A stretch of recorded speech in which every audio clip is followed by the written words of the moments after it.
Hey guys, how you doing? David Hess DFS here. Joined with my co-host Ryan or Floppy Dingus in the Discord. One day, man, I'm gonna get you to change that name.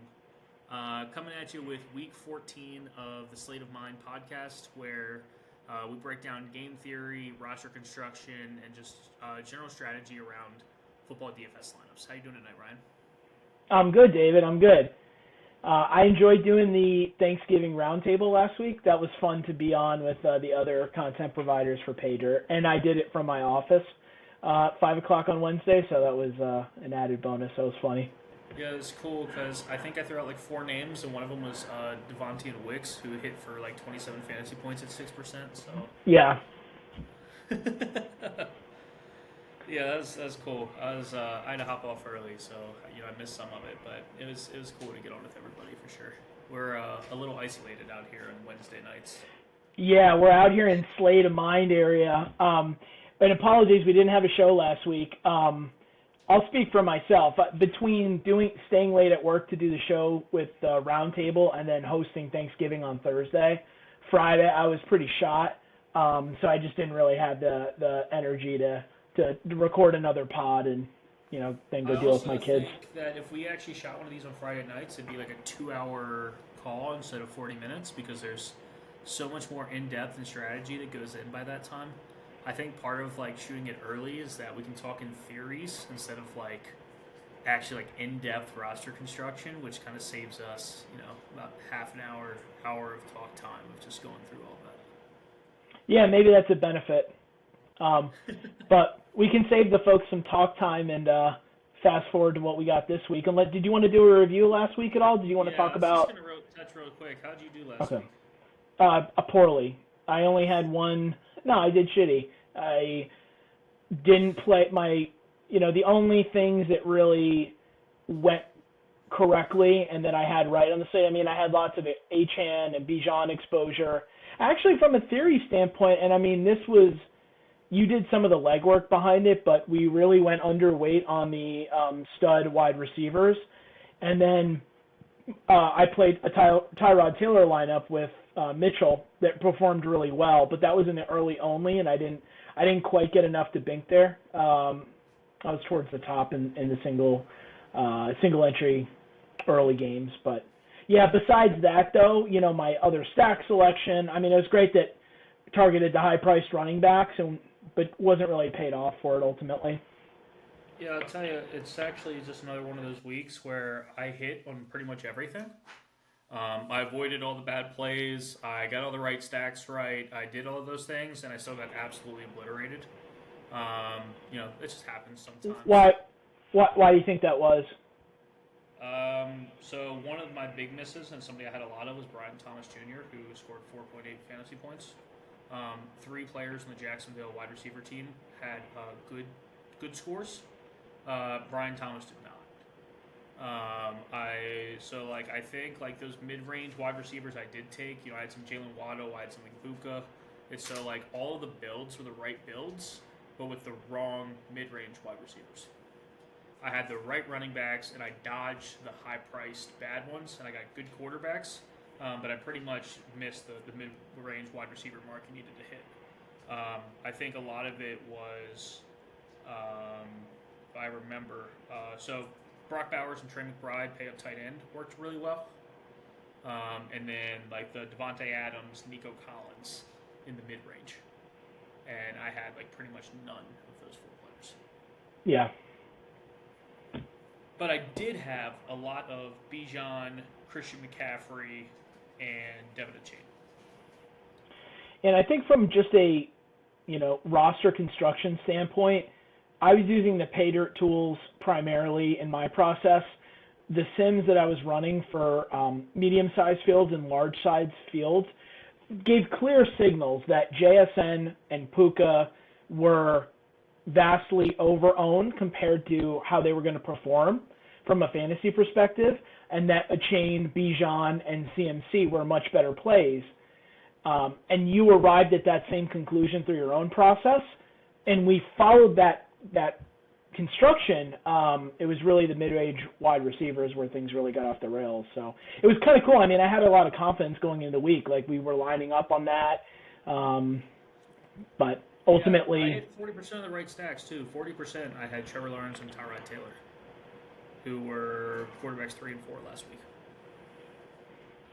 Yeah, I had Tyrod and Lawrence, too. Yeah.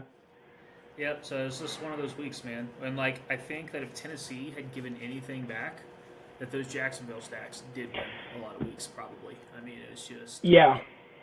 You know, we got ugly Tennessee again, for sure. Yeah, they just put up no resistance. I mean, even against a really bad passing defense in the Jaguars. So you just don't know what you're going to get from them. I mean, the past 2 weeks, or maybe 2 out of the last 3, where Tennessee was relatively competitive, at least as it relates to the spread, was a lot of special teams touchdown, luck, not offensive production. Although we were starting to see a little bit, from Cam Ward, but yeah, it really makes me hesitant to play anything against Tennessee unless it's running back and defense, because by the third quarter, a lot of those teams aren't going to be passing anymore. And maybe that's not the right way to think about it, but that if people are playing the Tennessee games, I won't. But I still like those spots if no one's touching them. We saw JSN score like 30 fantasy points against the Titans in a quarter and a half. So, like, they're bad enough that, like, you can still get game winners. And I'll kind of segue that into this week is that we actually have some really good spots this week, but all the really good spots are really shit teams. And so, like, it's going to be one of those things where you're taking, like, good teams in bad spots or bad teams in good spots. Yeah, it felt like there was some of that last week, too. All of my stacks were terrible football teams. Yeah, we played a lot of bad quarterbacks last week. Minnesota, I had... Oh, that's something else. I had a lot of Justin Jefferson last week, who scored 6 points. I did too. So, like I said, just the wrong mid-range wide receivers. But yeah, I had a lot of Minnesota, I had a lot of Jacksonville, I had a lot of Jets last week, some Miami. Like, I look at my oh my god, these man! are, like, the worst collection of football teams that, like, I could imagine putting my money on. Tua is an abomination, man. That third down pass over the middle to Achane, he walks right in. I had a Tua, Achane, Waddle stack. I mean, Waddle did nothing, but, like, God, that could have just bailed me out a little bit. I mean, he throws it, like, 2 yards behind him, and there's no defenders around right at the goal line. That was so frustrating, very tilting. But we move on to this week, and we'll have some fun building. So just so you know, I don't know how much research you did. I'm looking at the slate really for the first time. I didn't have time today, so by Wednesdays I typically have my matchup matrix finished. Okay. So like I have an idea of matchups, but I haven't done a lot of building and like advanced stats and stuff like that. And so like I would say I'm probably like 30-40% done. It's enough to give me an idea of where I'm going to go this week. But not enough where like I could comfortably build. Okay. Do you want to start? You want to share some initial thoughts on what you're seeing with the slate? Yeah, 100%. So I'll start off, like I said, by saying that all of the stacks that actually have the positive things that I'm typically looking for are teams that you really don't want to play. The best stack on the entire slate is Minnesota, which like nobody wants to play. In any way. But like when I'm just looking at like the most greens and like the most stuff that you like to see, Washington's defense is horrific. And so like Minnesota is just like literally the best spot on the whole slate. And I'll tell you, I think it's actually, if no one goes there this week, I'll probably go there a lot because we've seen J.J. McCarthy have good fantasy football games, and I think Washington's bad enough that like this could be one of them. But like it's really ugly. Yeah, that's interesting. Washington, I'm trying to think of how. I mean, they're maybe like the second worst passing defense behind the Bengals, or right up there, maybe the worst in the league. Now they're like sixth. They've been a little bit better the last 2 weeks, but still very bad. But I think what makes that a really interesting spot is Terry McLaurin being back, because it gives Washington explosive play potential that they haven't had in a while. And Yeah. so like McLaurin can catch a long touchdown pass, and like you can kind of imagine like Aaron Jones like ripping off a long run, or Hawkinson's been more involved recently. And actually, speaking on Minnesota, even if you don't play the stacks, I think Aaron Jones is one of the best plays on the slate. Interesting. He has like 15 targets in the last 3 weeks. He's getting a lot of the red zone work. Washington's terrible against running backs, especially pass catching running backs. And so, like, I get that the stack's ugly, but like either way, like I'm gonna have a lot of Aaron Jones. Yeah, and what's his price? I mean, he was like 56 last week. Yeah, he probably he's mid fives. mid fives still. Okay. Yeah. Okay. Let me see. Pull it up here. Yeah, that total has come down a lot. I mean, the total in that game is 42. So they're basically, the market is saying like Minnesota is just barely able to put up much offense. Aaron Jones is 5,300. Okay. I got to take a look at the split in carries and the number of snaps, but it feels like, without confirming it, which I'm going to do in a second, that he's been getting way more work than Jordan Mason. Jordan Mason, they've been seeing about the same amount of carries. Okay. But Aaron Jones gets way more targets. So He gets all the basically passing work. They both get like anywhere between like 6 to 10 carries a game. That's partially probably because they've been getting blown out though. Yeah, they're not in a... But then Aaron Jones is getting about 5 targets a game. Okay. So I think that's fine if you're going to play... Yeah, I mean... I would say if you're playing Aaron Jones, you should probably play Terry McLaurin on the other side. It's like you're wanting this to be more of a shootout kind of game. Yeah, I was thinking about that, like... What's really interesting is that it's 2 bad teams, right? So, like, 2 bad teams can shoot out the same way that 2 good teams do. Yeah, for sure.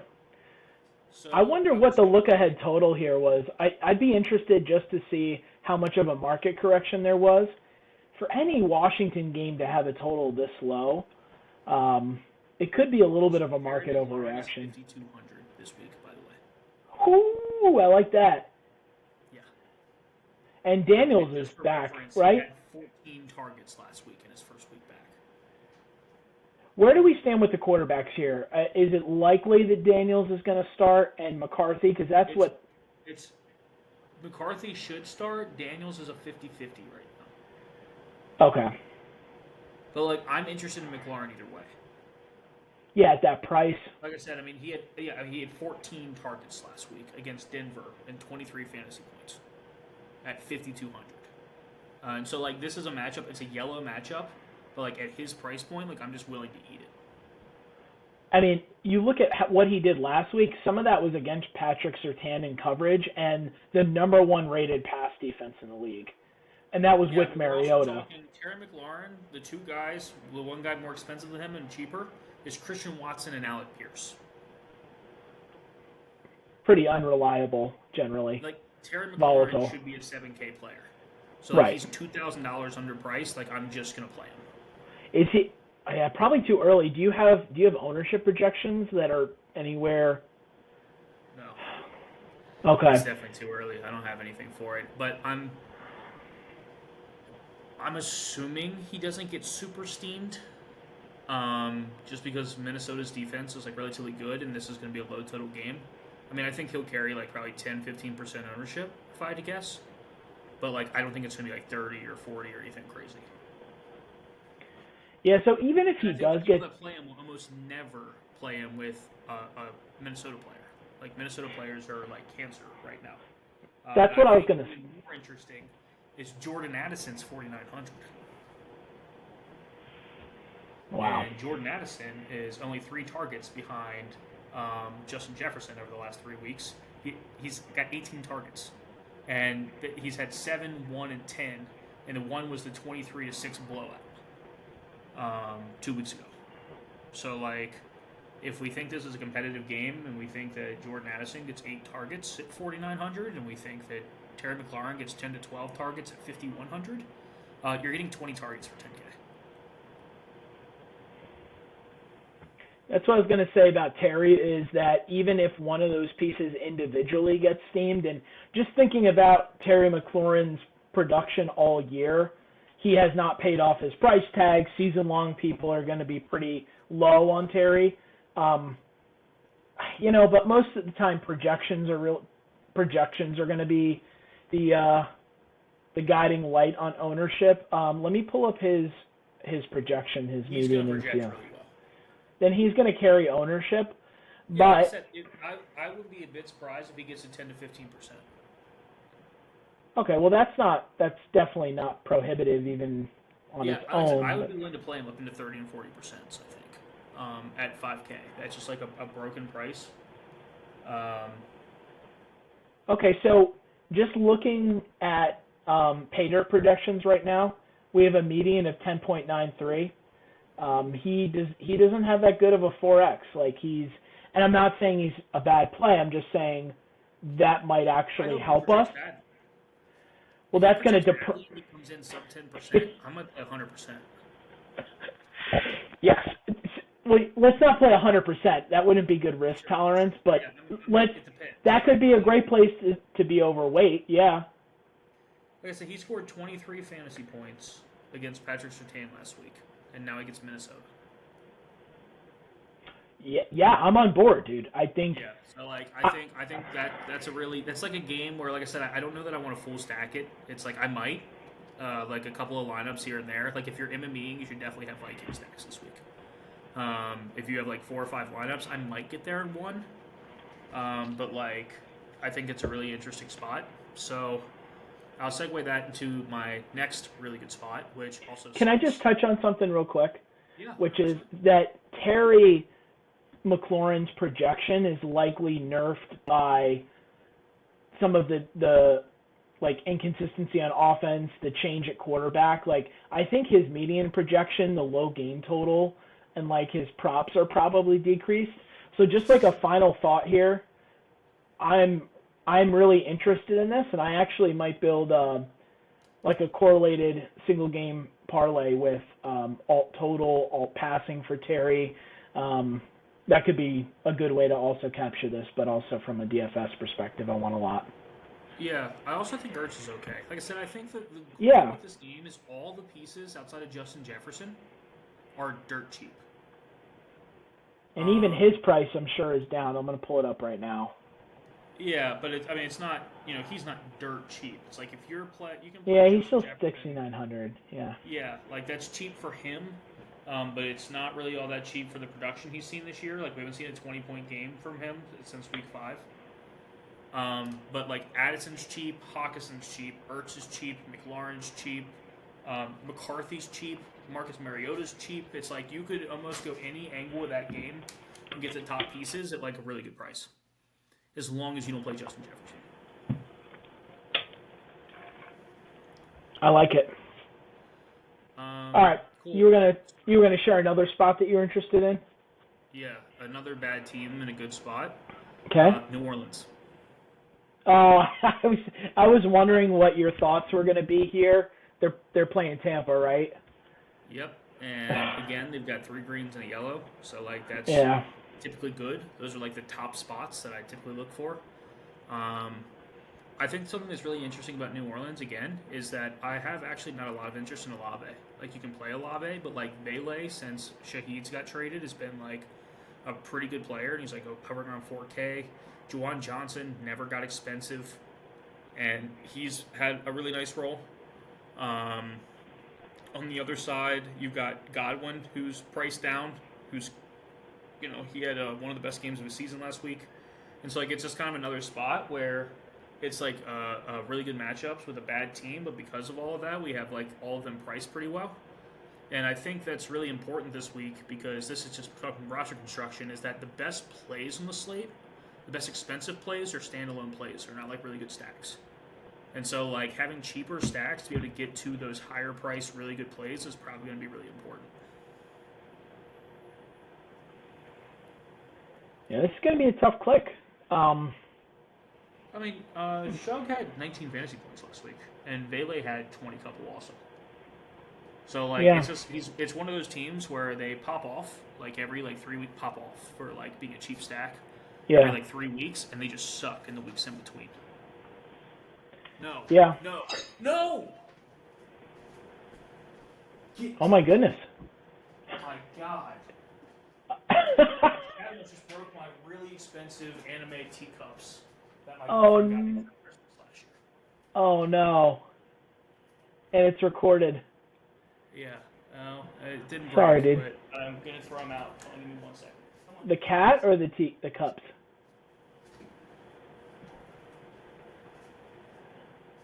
David brings up. Okay. Cool. So I think the Minnesota one was the one I wanted to talk about a lot. I'll speed through a couple of the others that I have listed here because like they're all just bad. So like you have New Orleans, it's playable. The Jets are playable again. And then the only good stack that I think is and Cleveland.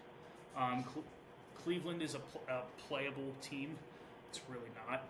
There's like no wide receivers worth playing there. But like as far as matchups go, and then you have your one saving grace, which are Seattle stacks. Darnold and JSN stacks should actually be really good this week, and I like the idea of bringing them back with Kyle Pitts. Yeah, that's a great matchup against the Panthers. They've been given a lot up through the air the last 4 weeks. And, I'm sorry, Atlanta has been giving up a lot. That's a really good matchup. And if we start to see some resistance for the first time for the Seahawks, like you play that with something coming back from the Falcons, because Seattle's been in this, like, JSN hasn't had to play a second half of football, it seems like, for the past couple weeks. So he has. This is the really interesting thing with Seattle, man, and we attacked this last week. I had you play Minnesota defense, right, as a cheap defense against Sam Darnold. Everybody was playing chalk JSN, right, but like we played all the Minnesota defense because the really interesting thing with Seattle is that Sam Darnold's terrible under pressure still. And so it has to be the right thing that lines up where it's a bad defense, a good offense, without a defense that blitzes too much. And I think we actually have the right recipe on this game against Atlanta for both of those two things to happen. Because we've seen Seattle go deep into the fourth quarter with like the Rams, where it was a bad defensive game, but they were a really good defense that held them in check. Oh, this cat's right here. I can get him. Come here. Get out. Get out. Get out. Okay. It's like one of those good spots where I think Atlanta can score enough points to push them into the third and fourth quarter, but it should be a shootout instead of a defensive battle. Right, because Atlanta can come back on the other side. I really want to get with JSN with how expensive he is now. Yeah. I'm really interested to see the predicted pressure rates for those teams. You're right. Like looking last week, Darnold under pressure, he has the worst EPA in the league, facing pressure. So it's a really interesting, it's a really interesting dynamic to take a look at. I'm definitely interested in that. I think there's a possibility that London plays as well. I'm not sure what the pricing is going to look like, if it's going to if it's going to really allow you to play both JSN and London. I think JSN is probably pretty expensive. That, I've got a red matchup for Falcons at wide receiver. Okay. It's green at tight end, though. So it's red at wide receiver and running back. So I'm kind of thinking that the people that play that spot will play it with either Bijan or London. Okay. And so I kind of feel like even if it's popular and we go Pitts instead, that it makes it really unique. And that's actually like the good matchup there. And Pitts also has led the team in targets since London was hurt. So obviously he wouldn't lead the team still, but he probably is the number 2 option. Yeah. Yeah, he's been getting a lot of work. He's been the Sheets and Paydirt have really liked him, his projection the past week or two. Yeah, so I think Darnold with JSN, potentially Cooper Kupp. Kupp's actually seen more work than people think that he has, and he's gotten really cheap. So like you could add Kupp to the double stack. Okay. With Kyle Pitts, I think is like a really interesting way to play that game. I really like that. And Seattle defense is actually one of the best matchups for tight ends too, which you already knew. You have that in your matchup matrix, but I'm just finding it out. So that is really attractive to play Pitts. It's like, they're good against everything else. And so because Pitts isn't like the sexy, flashy option, I just think that, he should come in a little underneath, especially because I was kind of hinting this earlier, but we have actually a week where Trey McBride and Brock Bowers are in two of the best tight end matchups on the slate, which means that people are just going to pull to the expensive options. Like, I expect Brock Bowers to be heavily owned because he's $2,000 cheaper than McBride in a really good spot. And so, like, because we know that a lot of people are going to go to Brock Bowers, it means that we should be able to get the other tight ends that we like at pretty much no ownership. Yeah, and it's a different build path from your McBride Bowers lineups. I think that's really it on, like, really good stacks. There's, like, a couple of stacks that... Oh, touch on the Jets. I like the Jets again. Yeah, the price didn't come up much. I looked at Tyrod. He's 4,900.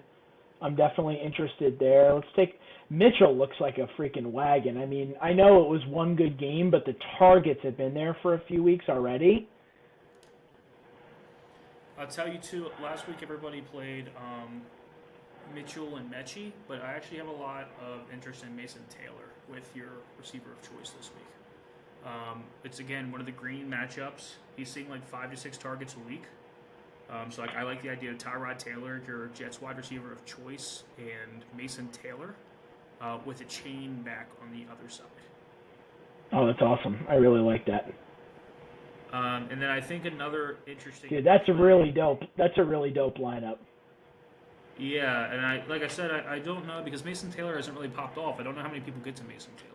No. Because they're also playing the cheap Jets, you have to assume they'll want to play an expensive tight end. So like I think like even if people steam that like Mason Taylor makes it really unique. Yeah. Yep. I like it. Mitchell's up to 4,600. You know, from a median projection standpoint, he's not blowing it away. But I mean, he is getting way more work than a $4,600 wide receiver. I'm just going to pull up some of the receiving distribution last week for the Jets. Maybe the last couple weeks can give us some indications of how to play this team. Yeah, I've got that for you already, but because I pulled in 3-week sample sizes. So Mechie has had 18 targets in the last 3 weeks. He's averaging about 6 a game. Okay. Mitchell has had 24. He's averaging about 8 a game. And then they're both pretty similarly priced. So that's what I said. I think you can kind of play either one. Mechie should have had a big game last week. He had 3 drops, which was like uncharacteristic for him before. And so what I'm kind of curious about is if Mitchell gets steamed this time, I'm okay switching back to Mechie. It's like everybody played Mechie last week, so we played Mitchell. So if everybody goes Mitchell, I might just reverse and play Mechie this week instead. Because like I think really they're the same player. It's like 2 cast-offs that were always more talented than they got credit for, and they just like they're both the same player in the same situation. And so like I'm cool with just playing, and they're the same price. They're $100 apart. So like I'm cool with just playing whichever one no one else will. Yep. Yeah, I mean, there's definitely Mitchell has way more air yards, so I don't know if Mechie plays out of the slot or he gets a lot of stuff underneath, but there's definitely a difference in air yards.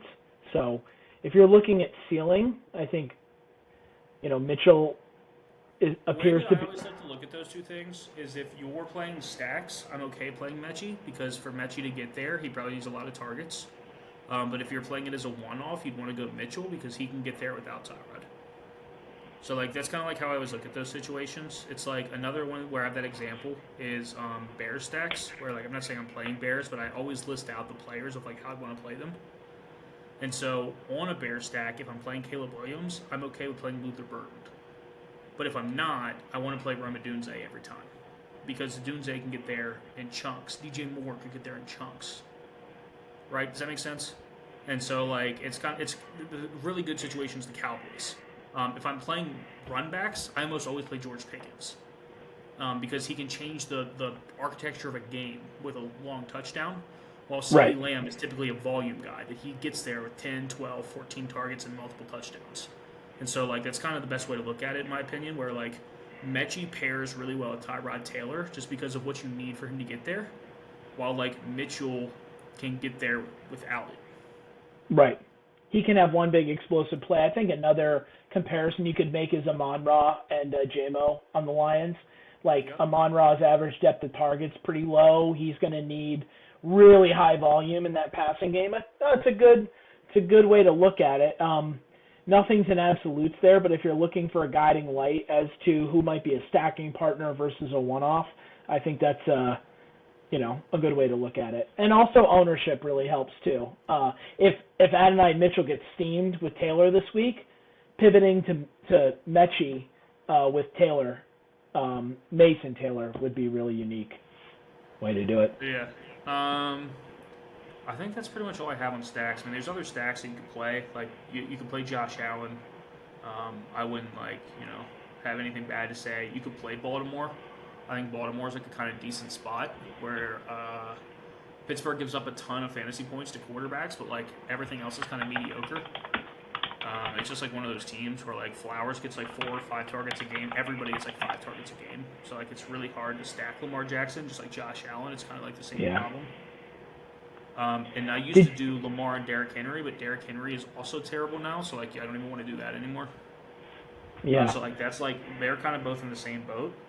And then people might want to play Burrow, but I will personally be playing 0 Cincinnati outside of Chase Brown. Or Mitch Tinsley, if he's in again. And I'm just going to speculate, but you've often thought Buffalo's defense, particularly against passing, is better than people realize. Was there any spread all the way across?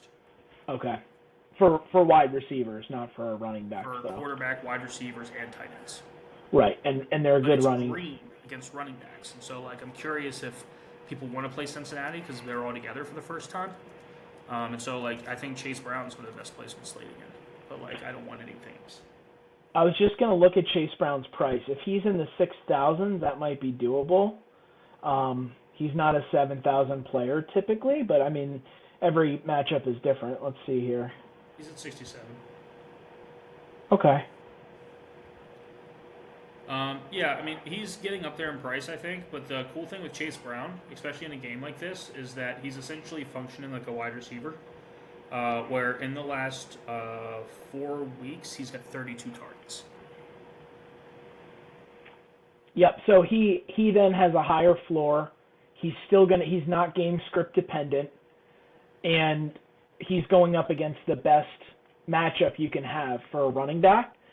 And if those wide receivers are that stack gets ownership, you get direct leverage as just a sort of tertiary benefit. But yeah, one of the things I thought initially was that game, thinking through Buffalo and Cincinnati, that match the highest total on the slate. I don't know if you took a look at the Paydirt newsletter that came out, I think, on Monday, but James had a really good point in there in that we usually have a hard time stacking the Bills, but if Dalton Kincaid is back, he's been getting the most consistent passing volume.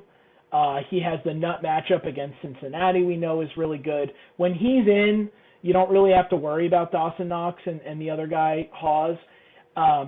Just looking at the Bills' practice report, he was limited in practice, which is a good start versus not practicing early in the week. So just something I'm going to think through a little bit more is if I want to skinny stack Josh Allen with Kincaid. I like that look. I don't think it's the skinny stack because I think you can play Tyrell Shavers.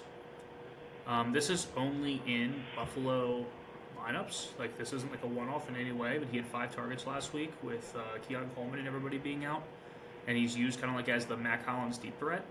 And he's dirt cheap. He's $3K. And so I'm actually okay if you're playing Josh Allen stacks to play the tight end plus Tyrell Shavers at pretty much free. Especially if it's Knox also. They're $6K combined plus Josh Allen. That kind of lets you play Superman Josh Allen plus a lot of other things and still get equity in the passing offense. Were you talking about 2 weeks ago with Shavers? Because Keon Coleman was back this week. He actually caught a touchdown. He was a healthy scratch 2 weeks ago. 3-week mix and saw 1 game. It might have been 2 weeks ago, and then you could. I would say Shavers in large field is an interesting way to play Allen, but I really just liked it because he was so cheap. If he was going to be a big part of the offense, if they're playing Keon Coleman, I really don't think it works. It makes me hate that even more. By the way, because I think before you at least knew Shakir was going to get 8 targets, but with Keon Coleman playing, you don't even know that. It's Josh Palmer gets 3, Keon Coleman gets 4, You just can't play a wide That's receiver, just, but I don't think that's a spot that'll shoot out.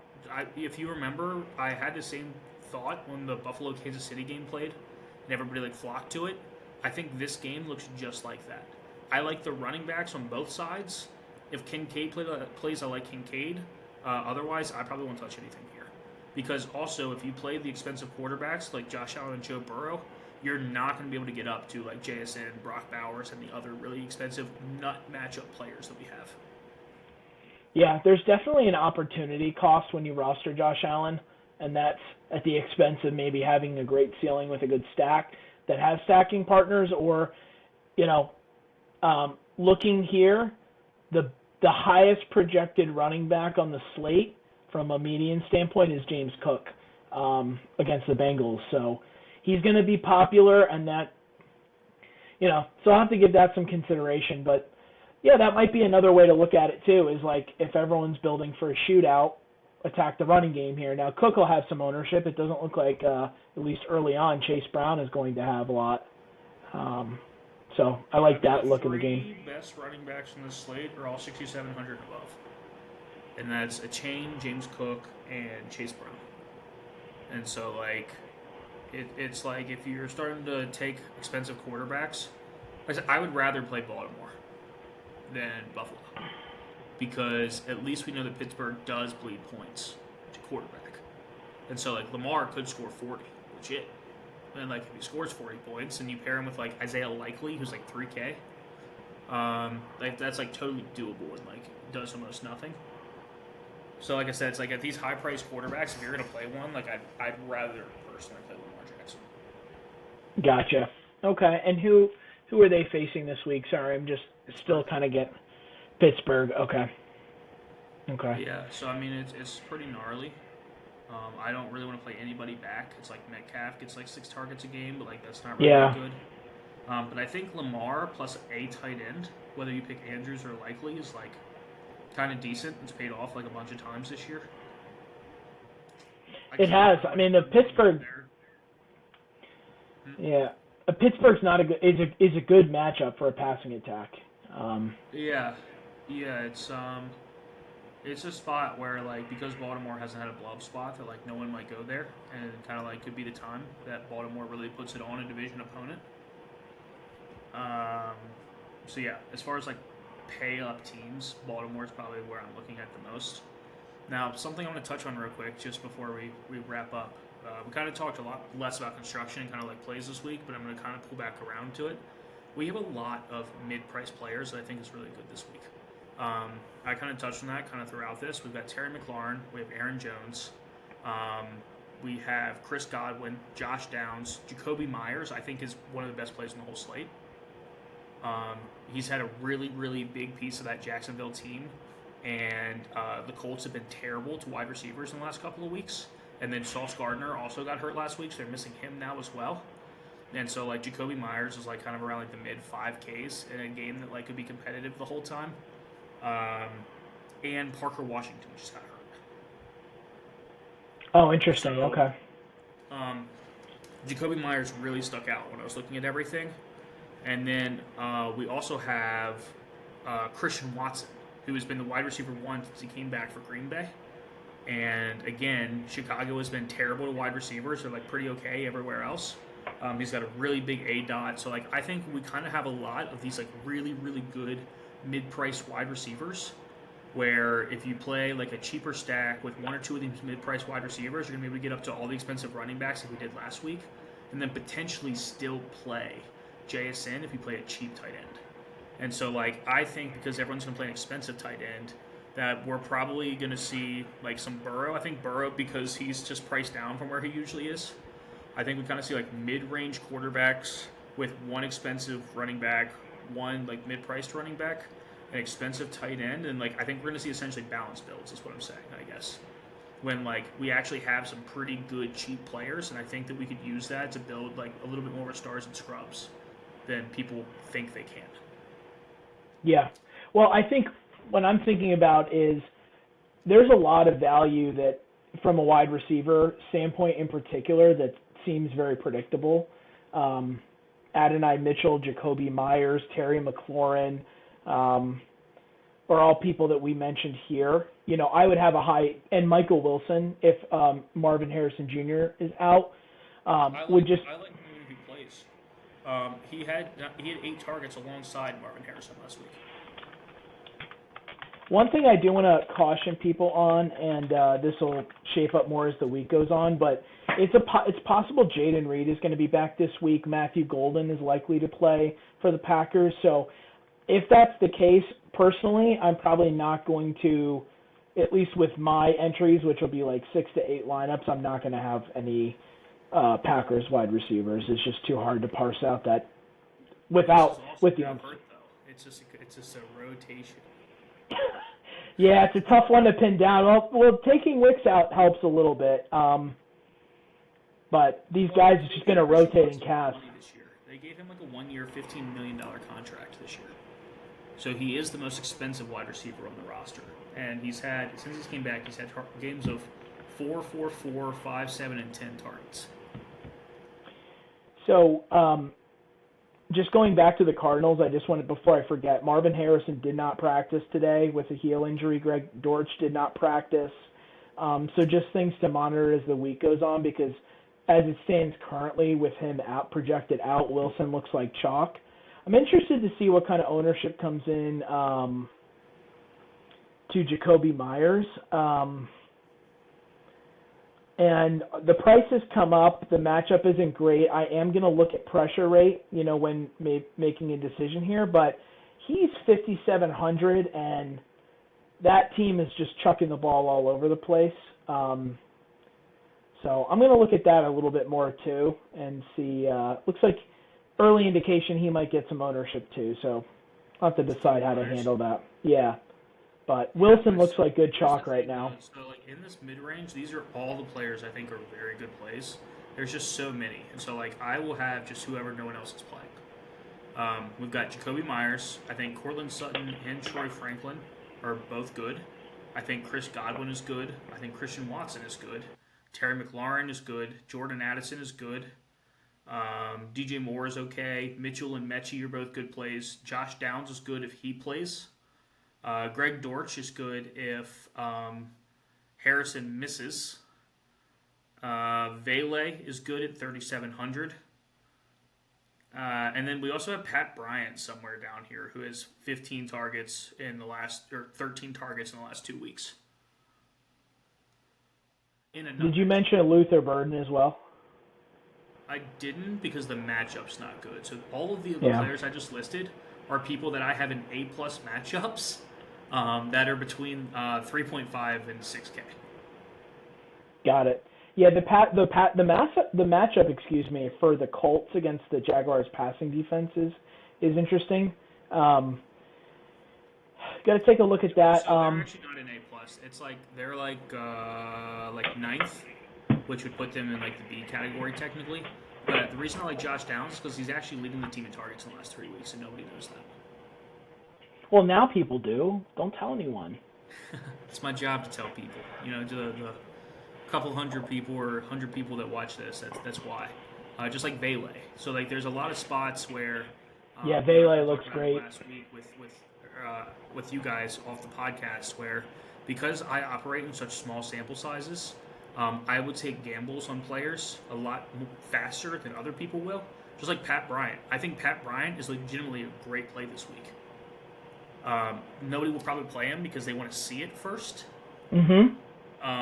But he's 3,400 and had 7 targets last week and 6 targets the week before in a great matchup. Yeah, he's got a 7-point median projection at 3,400. He's showing up here for sure.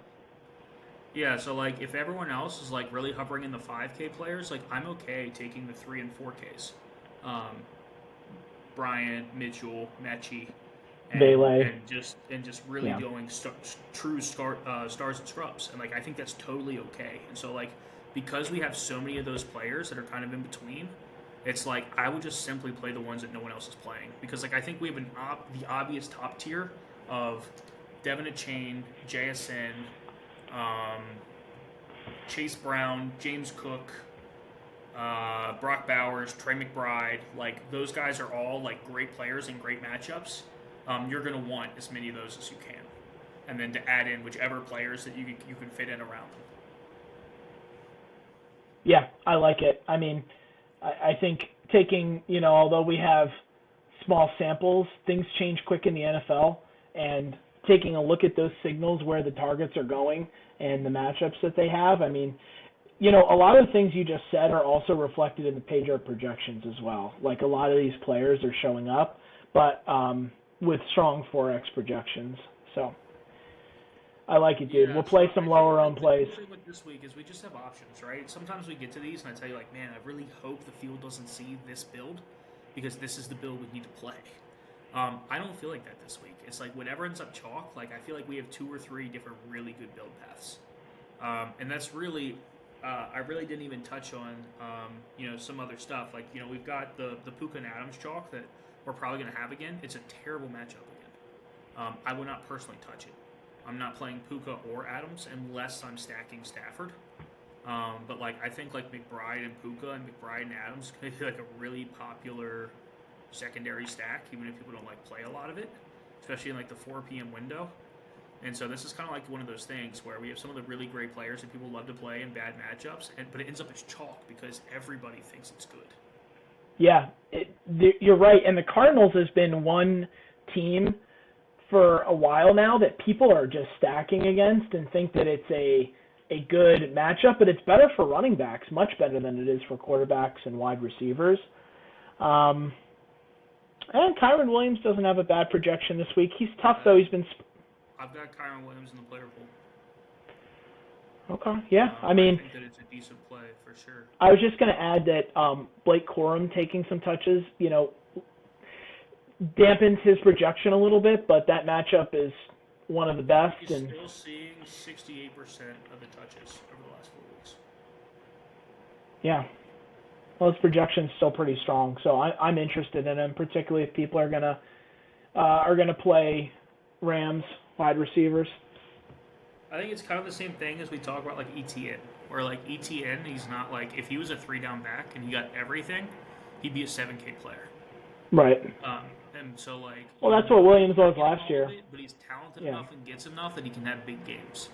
And so like with those players, I'll play them at low ownership, but I won't play them at chalk. So like if Kyron gets steamed, I probably won't play him.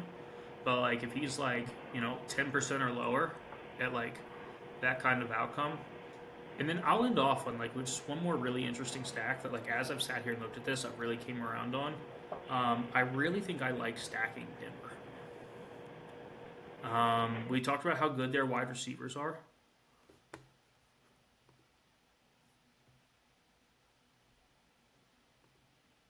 I think I lost Ryan. You gotta turn your recording back on.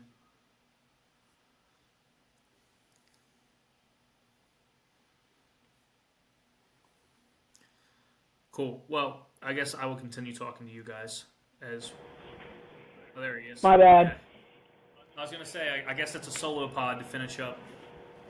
I was just saying, I was like, well, I guess I'll keep talking to you guys by my lonesome. Sorry. Just more IT troubles for the middle-aged guy. Well, kind of what I was finishing up with is, like, I think Denver. One play that I'm really coming around on is Denver. I think Denver is, like, a really interesting stack where we talked about taking a lot of these bad teams and good matchups. The quarterback matchup so-so, but it's one of the best spots on the slate at wide receiver. And like I kind of like the idea of playing Bo Nix plus 2 of those cheaper wide receivers and Brock Bowers, because I think Brock Bowers runs a lot of ownership, but not in any kind of stack. I think he'll just be like a singular player. And I think Brock Bowers is one of the best plays on the slate. I think Pat Bryant's one of the best plays on the slate. And then you have to toss up Sutton and Franklin and hope for the best. But like I think that it's a really interesting spot, and it's like actually a better than average team that I think we get at pretty much no ownership. Yeah, the issue I have with it, and this could be a bias, perhaps. I think you pushed back against this before with some other teams, but Raiders are so lifeless on offense that teams do not have to pass much against them consistently as the game goes on. I mean, Geno gets sacked every third down. Gentry's getting a little bit of work. I mean, Gentry's like one of the only decent parts of that offense. Bowers is pulling off some catches, but I guess my concern with Denver is a spread out passing tree, and just that the Raiders aren't going to push them. And yeah, but the pushback on that is that we're not paying premium prices for these players. That really only starts counting when you're playing 8 and 9K players. Yeah, you're still going to need a ceiling from them, though. I mean, they're not dirt cheap. Pat Bryant's 3,400. Yeah, I mean, Pat Bryant as a one-off. But Nix is 6,100. I mean, that's not. That's pretty pricey for Bo Nix. Yes and no. I mean, this year he's had a 40-point game, a 30-point game, and then 1, 2, 3, 4, 5, 6 games of 20+.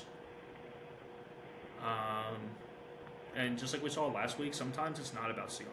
When you have a lot of these bad teams on the slate, unless Lamar or Allen or Burrow rip off 40 fantasy points, it's probably not going to come down to who is the most ceiling. It's just going to be what allows you to play the best spots.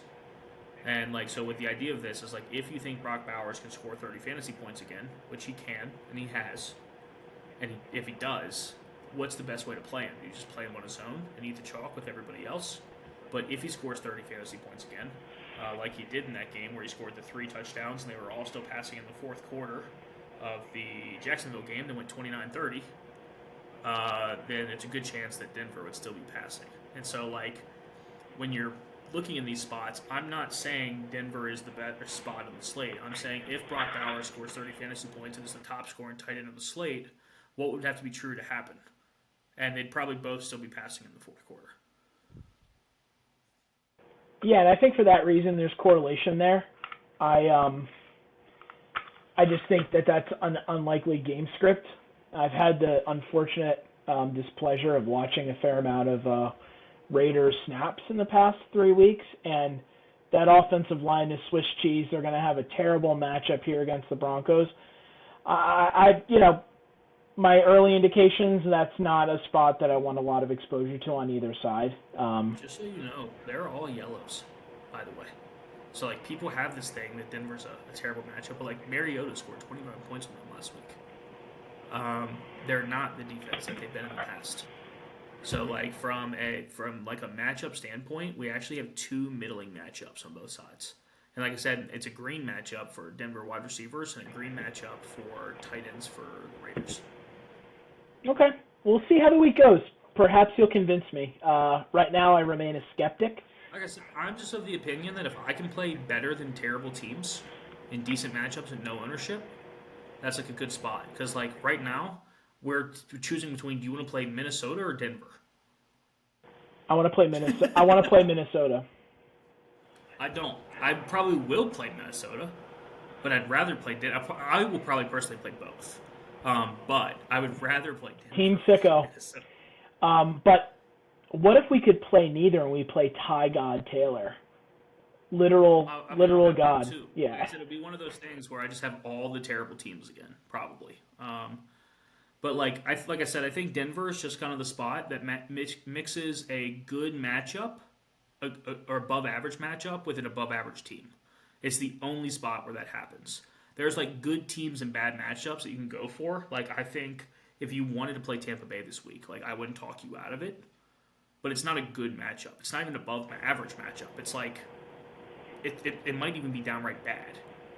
And then I feel the same way about Cincinnati. And then we talked about the unstackability of Lamar Jackson and Josh Allen. Yep. And now you're out of good football teams. Yeah. Well, I think you make a strong case for those stacks, and I'm interested in some similar. I think we have some good idea for game environment. I really like the some of the areas that we're targeting too. We have Seattle. Seattle's the best team we have. I forgot about Seattle. All right, brother. I probably got to get going. It's a little later than we usually. Good. I told myself this was gonna be a 30-minute pod, and so because I told you beforehand I didn't feel very good. We still made 54 minutes though. Boy, that's a fast one for us. We've done an hour and 20 on some of these. Yeah. No, this is a good amount of time. I think that's all I got for right now. Yeah, I was gonna say, do you have any last thoughts that you want to wrap up with? No. Mm-mm. Cool. Well, I guess I have to go Denver as my puke stack, not because it is a puke stack, just because it seems like the one that you least want to play.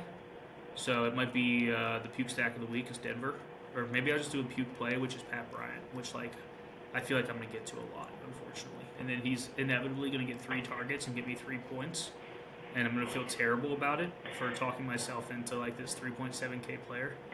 And I'll be like, man, why did I have 40% of this guy? What was I doing? What was I thinking? Maybe not 40% this week. Let's tap that down a little bit. Maybe correlate some with Bo Nix. Give ourselves a chance on Pat Bryant, but we don't have to go crazy. I mean, I think it's a good shout. Yeah, we'll see. I always like last week. I was like, man, I have 50% Brian Thomas. That's kind of a lot, but it's really not that bad. It's only half my lineups. Well, half of your lineups having 4 points. It turns out that's not very good. So. Yeah, I had a lot of Brian Thomas as well. I have him on my season-long team that did not make the playoffs in one of my leagues. So yeah, I'm over Brian Thomas Jr. I'm over Brian Thomas Sr. I'm over Brian Thomas the third. I don't want anything to do with the Jacoby Myers time, Ryan. We've moved on. It's Jacoby Myers season. Cool, man. Well, as always, appreciate you talking football with me on this Wednesday night. Hope everybody enjoyed. Shoot us questions if you have any in the Discord, and I'll see you next week. Yeah, thank you guys for tuning in. We appreciate it. All right.